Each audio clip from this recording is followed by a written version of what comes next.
Ito namang mortgage scam dyan ho sa lalawigan ng Cebu, nabuking ng National Bureau of Investigation 7. Tatlong individual naman arestado. May buong detalye dyan ang Bombo Radyo Cebu.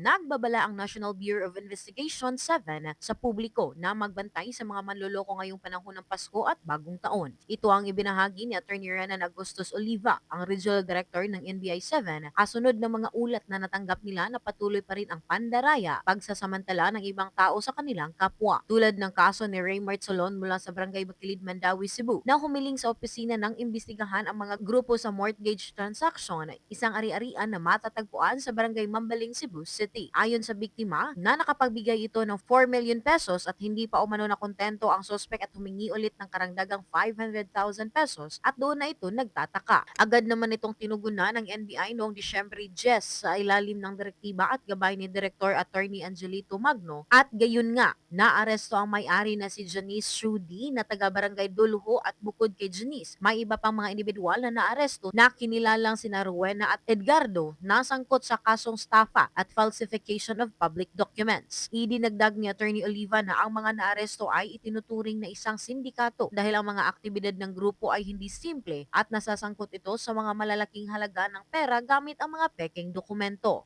Is kanang fake title scam that is being constructed or being used to conduct business. Last December 10, at around 4:30 p.m., we conducted an operation with the authority and guidance of our Director, Attorney Angelito DLP Magno, and arrested following persons for violation of Article 315, Paragraph 2A of the Revised Penal Code in relation to Article 172 of the Revised Penal Code, that is estafa through falsification of public documents. Mula rito sa lungsod at lalawigan ng Cebu, this is Bombo Irene Ardiente and this is Bombo Radio Philippines, the #1 and most trusted source of news and information. Basta Radio.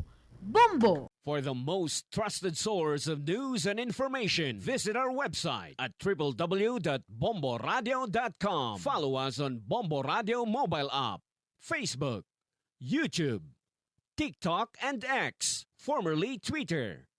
Like, share, and stay connected. Anytime, anywhere.